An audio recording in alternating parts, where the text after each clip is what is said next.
What's going on, guys? Welcome to MindJam. I'm Jake. I wanted to talk about if you've ever tried meditation and it hasn't worked for you, that there's a kind of a slap in the face, because it happened to me, and that was that I thought it was going to work for me. I went in, I sat down with a straight back, did this, started breathing, and I was like, what am I doing? I'm wasting my time. And I was like, why am I doing this in the first place? I thought people did it for like relaxation and to clear their mind. Yeah, I was going into it without even knowing much about it.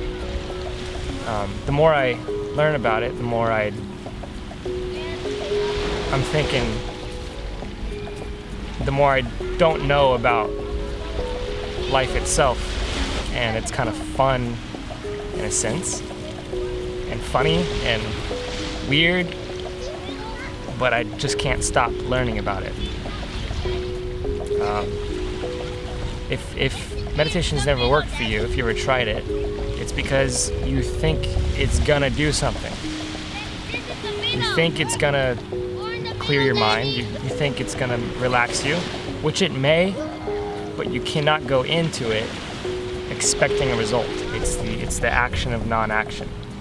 It's the act of not doing a thing.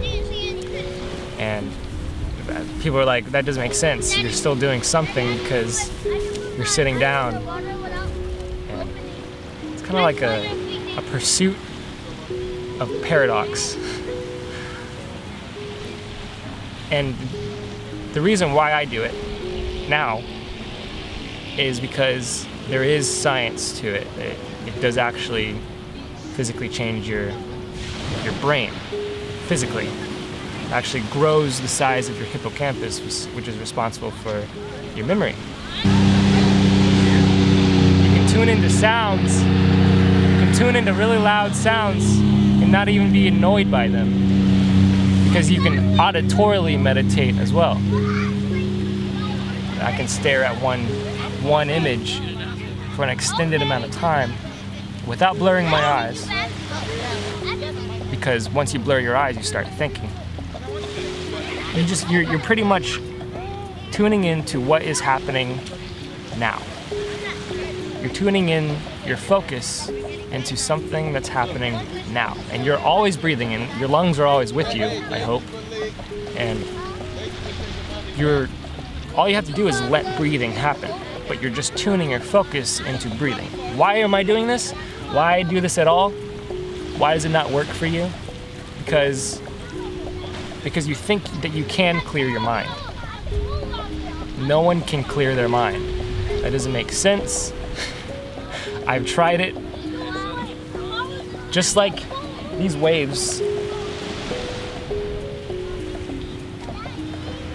they rise and fall, rise and fall, rise and fall, naturally.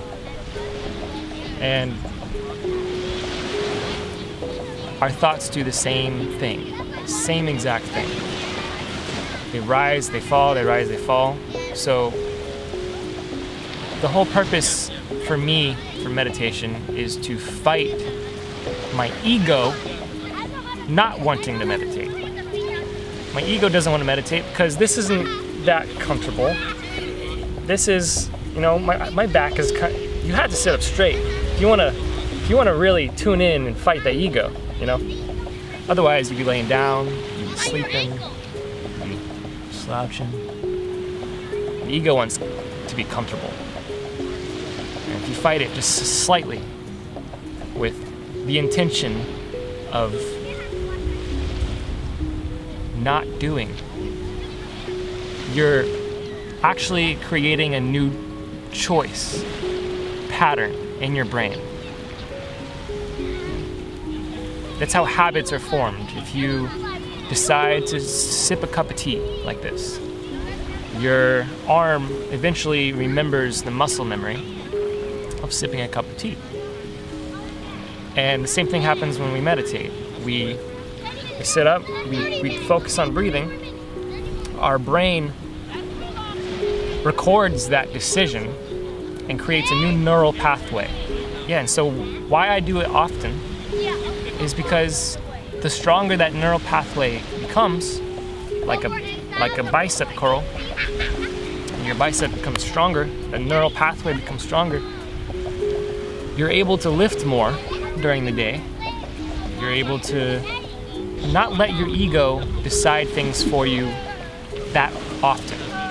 Your ego is always wanting you to be comfortable, to not change, to not value change, and it convinces you to love it.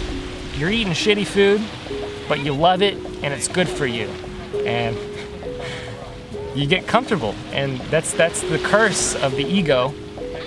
But there's a good side to it too. The ego is just the decider in you, and if I decide to meditate, that's another decision my brain records and strengthens over time. And after a while of meditating, I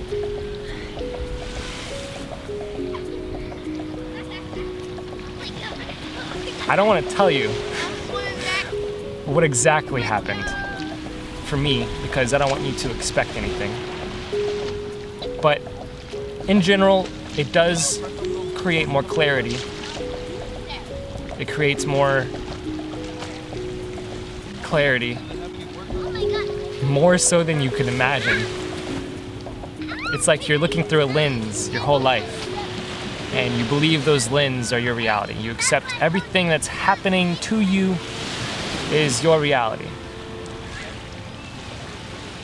But you're creating a reality. So if you feel stressed often, if you are not content with your life situation, if people are bothering you, if it's personal, people are bothering you personally, I feel like everyone could use meditation and take value from it, no matter who you are. And if you're happy without it, hey, you can look through the lens that you're looking through and be content. Those people are lucky. But for me, I didn't know I was lucky until I meditated. So don't expect anything. It's a free slate. It's open slate. I mean, thoughts will rise and fall naturally. You don't have to fight them. All you have to do is tune into your breath. And when thoughts arise, what do? You say, that's a thought. Okay, back to breath. And then you do that over and over and over and over and over. Until you want to stop. Or until you don't want to stop and keep going. Try it for 5 minutes. Just do it. I didn't know I needed it. I'm glad I stumbled upon it. Yeah. All right. Is it dark? It's a little dark. Look at that. All right, y'all. Y'all have a great day. Don't forget to look up, because god dang, you're on a planet and you're an alien. It's really cool. All right, bye.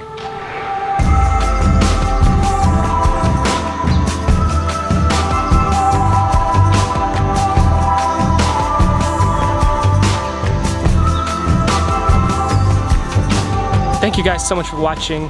You can follow me on Instagram at CJakeRun. I have so many thoughts and video ideas that I just really want to document them all so I can hopefully mind jam with the whole world one day. All right, thank you guys. Peace.